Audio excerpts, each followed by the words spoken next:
George Gershwin's Rhapsody in Blue was actually a bit of an accident. It was 1924. George and his brother are hanging out in pool hall, just killing some time, when George picks up the newspaper and reads an advertisement. Hey, there's going to be a concert featuring a jazz concerto by him, George Gershwin, in just over 5 weeks. Well, this is all well and good, except for that this was news to George. He'd never written a jazz concerto. He didn't have any plans to write a jazz concerto. So what's up? Well, there was a culprit. A jazz orchestra leader by the name of Paul Whiteman wanted this work to happen. When he, George, realized the band leader had already put plans in place for this concert and this work, George figured he had a great opportunity here, and he better rise to the occasion, and rise he did. Stop and imagine what that would be like to find out about a concert featuring a work you were going to write and you were going to perform that you had not written and you had never performed. Surprise, surprise. So this is actually a trick some artists do on purpose. We agree to things we cannot back out of, that we have to do because our name is in the paper, to make sure that we have to do them, practice, and stay sharp. Although in this case, it was decided for him. It's a double challenge that he rose to with aplomb and dignity. Bravo, George.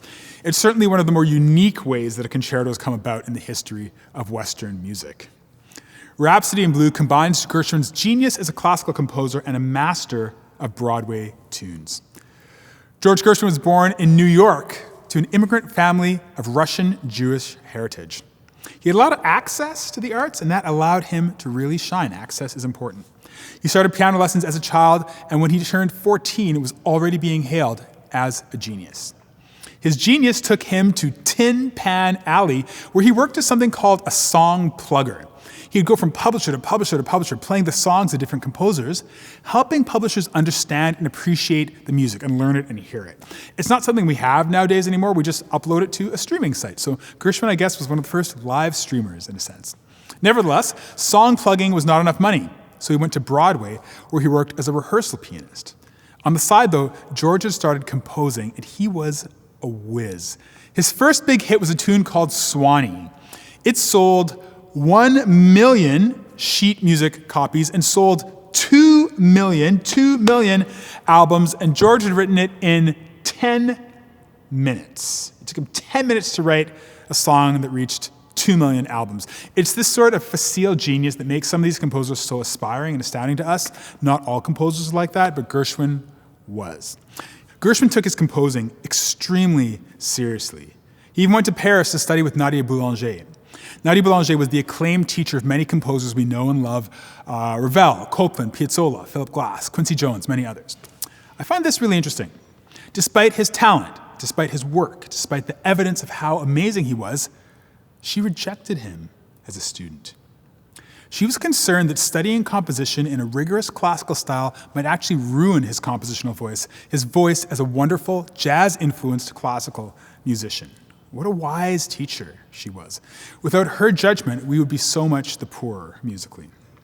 So Gershwin did not take a rigorous classical music education. He didn't lose his voice, he didn't lose his ingenuity, his uniqueness. He kept on composing in his own style. Which brings us to the Rhapsody in Blue, written in 5 weeks. What do they say? The formula for success is having a goal and not quite enough time? Anyways, here's what Gershwin said about it. I heard it as a sort of musical kaleidoscope of America, of our vast melting pot, of our unduplicated national pep, of our metropolitan madness. The piece is tuneful, but not simple. The harmonies are lush and rich and constantly changing. The melodies are extremely memorable. You'll probably find many of them recognizable, and if you don't, there's a good chance you'll be whistling them on your way out the door. The rhythms are peppy and commercial. We as an orchestra cannot lay back for a moment. You have to keep the spirit alive throughout the piece, and that requires constant engagement. So, the piece begins with an iconic clarinet glissando, and what a way to start the show, right? In itself, it's a move that requires courage from both the performer and the composer, and skill from the conductor, to line up the clarinet with the rest of the orchestra. And after that, we're off to the races. The piece unfolds, the multiple piano cadenzas ensue, and we're ushered into a new world, one where the distinctions between classical and jazz do not exist. From the conductor perspective, one of the most notable aspects of the piece are the mood shifts. Okay, so one of the things that most affects the mood is the tempo. It's the heartbeat of the piece. In the first opening moments of the piece, there are a number of sections that require a shift in tempo. That gives you, the listener, the sense that you're entering a new episode, and certainly fits with Gershwin's hope that the piece would be a musical kaleidoscope. It's magical, the way Gershwin is able to bridge the classical and jazz worlds with this piece. You'll hear this in the orchestration, both the rich chorales near the end, as well as the way he uses the brass in a fanfare big band style. I, being a low brass player, particularly love the way that he uses the trombone. He's not ashamed to let the instrument shine in the many ways that it does and that it can. The piece ends as it begins with the incredible fanfare known and loved by so many. Hailing from Port William, Lucas Porter is here to interpret this masterpiece for us. Honey and Rue. First, I'll try love. First, I'll try love. Although I've never heard the word referred to, even whispered to me, first, I'll try love. So, when winter comes and sundown becomes my time of day, if anybody asks, I can say, first, I tried love. So begins the first poem by Toni Morrison, the first poem in the suite called Honey and Rue by André Previn, premiered by Kathleen Battle. The story goes that Kathleen Battle read Toni Morrison's book, The Bluest Eye, and it inspired Battle to ask Morrison to write her a song cycle, a set of poems that would be put to music for Battle to sing. My suggestion, read the poems, see how you connect with them. It certainly helps with the understanding of the music. To me, the poems, which are all inspired by the lives of African-American women, are about longing, they're about loss, they're about love, they're about hope. Often there's something beyond our grasp, something with the familiarity that resists description, even in its pervasive presence in our lives. And the characters in these poems talk about longing for different things, sometimes achieved, often not. But there's always something, you know? That's where these poems are. It's never despair, there's always longing, and there's always hope. Reading the poems first will help you understand, and also it puts you firmly in the composer, André Previn's shoes. How do you set a poem to music? Well, the first step is entering the world of the words you have been given, sitting with those words, mulling them over, putting yourself inside, and waiting. Just waiting for the sounds to come, trying different sounds out. I am not seaworthy. How would you set that line? Which instruments would you choose and why? These are the choices André Previn made as he created his masterpiece. I think you'll agree that the marriage of music and text here is absolutely exquisite. It's sensitive. It's evocative. The scoring, the way he puts the instruments together is light and transparent. I would not say it's ever very heavy. Supportive strings set a mood over which other instruments paint pictures and scenes. At times it drives, at times it lilts, often so beautifully it just hangs. The sound just hangs. So a watercolor portrait of sound like this is magical in that the transparency of the orchestral writing allows every single instrumental color to shine through. You will hear and enjoy the tone of your favorite instruments in their solos and duets. Nothing is rushed. Previn seats us in a sea of luxurious sound and paints with a lovely palette. Marie-Josée Lord, the renowned Haitian-born Canadian soprano, will be interpreting this work for us. There's so many composers that we associate with just one thing, one type of music. When you think of Beethoven, you probably think first of symphonies and string quartets, but he wrote an opera. When you think of Mozart, Mozart kind of did it all, so that's not fair. But even Bizet, who we know of Carmen, wrote a symphony. But that's all just within one genre.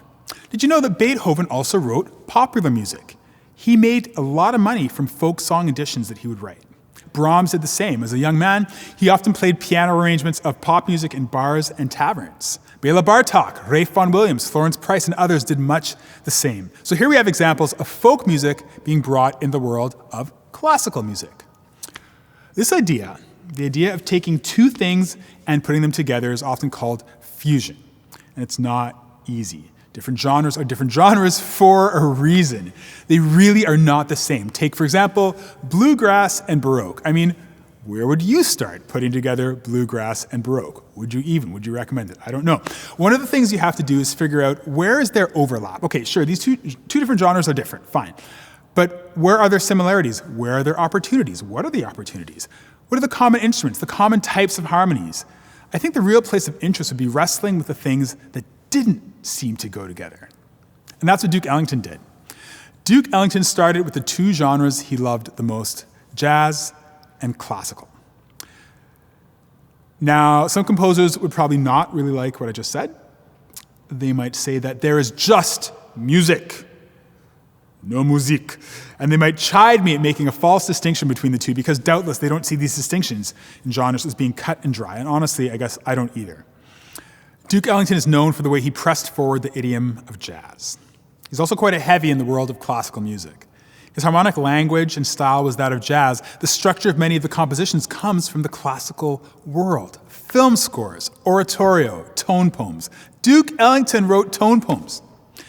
When we think of tone poems, orchestral program music based around an idea, we think of Strauss, we think of Dvorak, we think of Liszt. Great.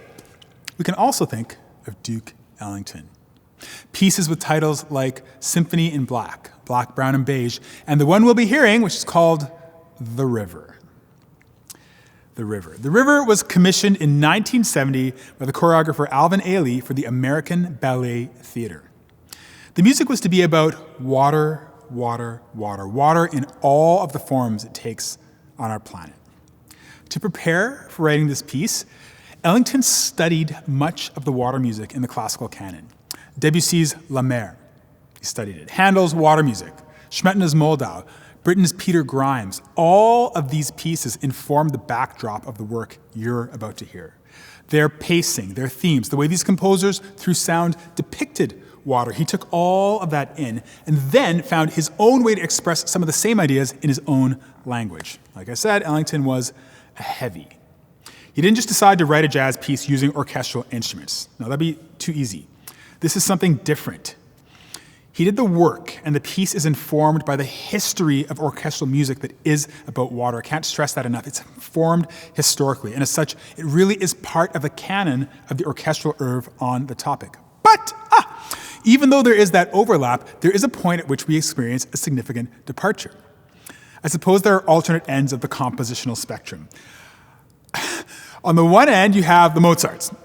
People who were able to write music extremely quickly, often while doing other things completely unrelated, and have it basically formed in their heads, needing only to write it down. So Mozart, Gershwin, Schubert, Vivaldi. On the other end, you have, I suppose, maybe the Beethovens, who are deciding, erasing, drawing, redrawing, revising, E flat or E natural, but maybe just taking their time.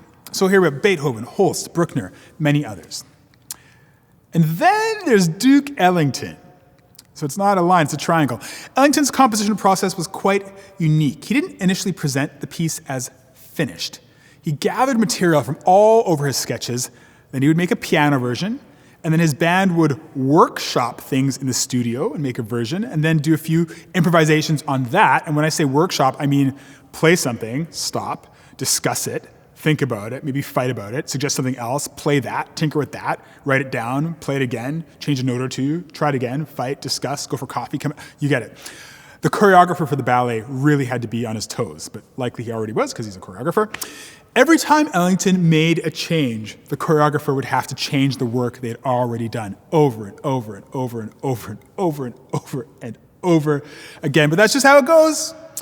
When the band was happy with their result, Ron Collier, a Canadian arranger, helped the Duke put the finishing touches on the masterpiece. So Ellington composed not so much at his desk as with his band in collaboration in real time in the recording studio. It was his process, and the results, I'm sure you'll agree, are pretty terrific. The writing's incredible. Two movements in particular stand out to me. The third movement, Giggling Rapids, a fiendishly tricky jazz scherzo, and the seventh movement, The Village of the Virgins, basically, I think, the epitome of peaceful, contemplative meditation. Absolutely diametric opposite ends of the spectrum, So incredibly effective any way you cut it. So there are 7 movements, each about a different aspect of water, but the water here is living, it's breathing, it's a character. This is what Ellington said. These are his words. The river starts as the spring, a spring of water, which is like a newborn baby. He's in his cradle, spouting, spinning, wiggling, gurgling, squirming, squealing, making faces, reaching for his nipple or bottle, turning, tossing and tinkling all over the place. When he hits the floor for the first time out of the cradle, he's about to go into the meander, movement 2, where he's undecided whether to go back to the cradle or pursue his quest in the wake of the big bubble. There he is, rolling around from one side to the other on the floor, up and down, back and forth, until he sees the door, the kitchen door, and looks out in that big backyard. This must be the biggest world in the world, he says. Look at all that space out there. So he dashes out the door, and now he's into, movement 3, the giggling rapids. And he races and runs and dances and skips and trips all over the backyard until exhausted. He relaxes and rolls down to, movement 4, the lake. The lake is beautiful and serene. It's all horizontal lines that offer up unrippled reflections. There it is in all its beauty, God-made and untouched, until people come, people who are God-made and terribly touched by the beauty of the lake. They, in their admiration for it, begin to discover new facets of compatibility in each other. And as the romantic viewpoint develops, they indulge themselves. The whole situation compounds itself into an emotional violence that is even greater than that of the violence of the vortex to come. The lake supports them until suddenly they are over the top and down to, next movement, the whirlpool, the vortex. Itself an experience in which, of course, you must really immerse yourself to appreciate the hazards. From the whirlpool, we get into the main train of the village of the virgins, whose riparian rights are most carefully preserved. The river passes between these 2 cities and goes plunging into the mother, Her Majesty, the sea. The final movement, Riba, is an exuberant, joyous dance of celebration. This music is extremely evocative, and like all the tone poem greats, tells the story in a compelling fashion. The water is a river, a stream, an ocean. It tumults, evaporates, lives, and dies. And this suite has a point. Ellington said, when the river reaches the ocean, the river is no longer a river. It's past its point of disembarkation, and here we realize the validity of the foundation of religion, which is the heavenly anticipation of rebirth. The River by Duke Ellington.